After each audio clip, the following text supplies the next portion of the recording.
I'm gluten-free Gigi. I understand how difficult it can be to enjoy the foods you love on a special diet. That's why I'm making these videos. Come join me in the kitchen. Let's skinny dip. Oh, you know what I mean. It's wintertime. We can't do that kind yet. But what we can do is make a skinny dip to have for our Super Bowl party because it's coming up in just a few more days. Let me show you what we're making. Skinny guacamole. And don't turn the video off. Trust me on this one. I have, show you my bag, some organic green peas. These were in the freezer section, 10 ounces. I thawed them. They're nice and soft. But I didn't heat them. I thawed them at room temperature, gave them a little rinse, and I drained them. So they're going right into the food processor. Trust me, you'll love it, and it'll be healthier for you. I have half of a lime here, and I'm going to go ahead and squeeze the juice from this lime right in the processor. Come in and have a look. I know you want to see why I've got these cuts here. I make little diagonal cuts right through my lime. It's easier to juice that way. Sometimes they are a little dry. And so if you do that, get a little more juice out of them. And I want to put one avocado in. Now I know I love guacamole too, but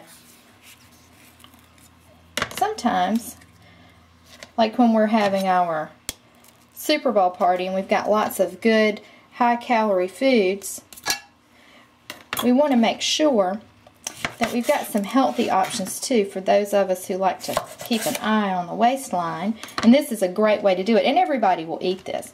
Now we're taking one whole avocado, and if you'll just cut that in half, take that pit out like I did, and then go ahead and cut it in quarters. This is how you need to peel your avocado. Here's your nutrients. See this dark green part? And my friend Ben Holtz at California Avocados Direct taught me this trick. Now look at this piece. What are we going to do here? You know, it's always so risky. It's why I always buy two. But I'm going to cut this away and see what it looks like. Now I don't like any of that, so I'm just going to get rid of it all. And this looks nice, so it goes in. And this part goes in the scrap bowl. And I see a bit here, you can already tell. Avocados are just coming back into season, so there we go. This whole piece goes in. So what we'll have is we'll have a nice creamy texture, and we'll still get this avocado flavor and the good texture from the fat, but we will not have as much fat as we normally would. So we've got the peas, the lime juice, the avocado. I want to put some cilantro in, and I have a half of a large bunch. I love cilantro. The stems you can use, they're full of flavor. Some people say don't use them. It's up to you. I use them sometimes. It depends on what I'm making.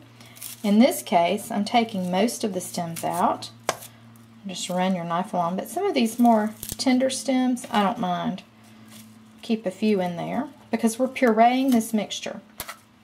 So I'll take this and just give it a rough chop because it'll go right in the processor. Just run your knife right through it.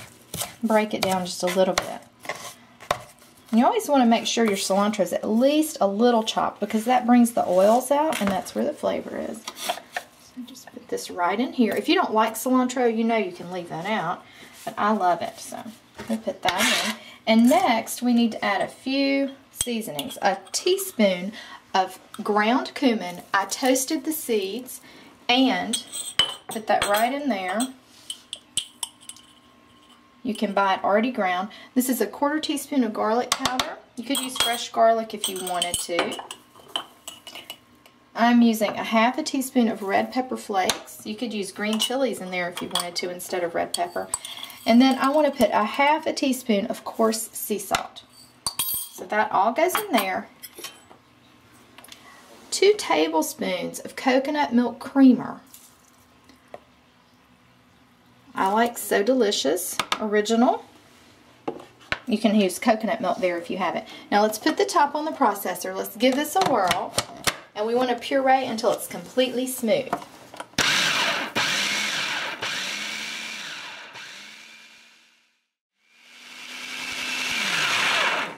Let's have a look. I let this go for about 2 minutes. So it looks really good. Look how bright and green. So let's take our little scraper, and you're always going to have these little bits up top. You can do this in your Vitamix or your Blendtec, or you can do it in your blender. Whatever you've got. I'm going to give it another whirl just to get that blended in. So let's pulse it a couple times.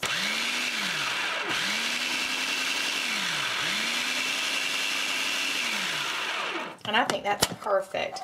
I'm going to take this right over here and scoop this into my dish. And I know you are going to love my skinny dip guacamole. This is such a super, super trick if you're watching your calories, and spring's right around the corner. This is a great healthy dip to have on hand. So you put this right in your bowl, and I have just a couple more things I want to put in. First of all, a 1/4 teaspoon of black pepper, and you just need that to bring out the flavor. And I've got about a 1/4 cup of a finely diced purple onion here. Make sure you get all that. You could use green onions if you have those, or you could use any yellow onion. You know I wanted this color because I just think that looks so gorgeous. I'm going to stir that in. You could add some diced tomato. They're not in season, so you know I'm not using them. But if you wanted some, you could drain off a petite diced canned tomato if you like them in yours. But you know I'm a seasonal eater. Here we go. Put this out. Your party table for the Super Bowl. I've got pop chips. I don't know if you eat pop chips. I love them. They're gluten-free. They're baked. Awesome. So I've got these. You just dip in there. And this is going to be a great appetizer for your Super Bowl party. I know you'll love it. Stay skinny. Mmm.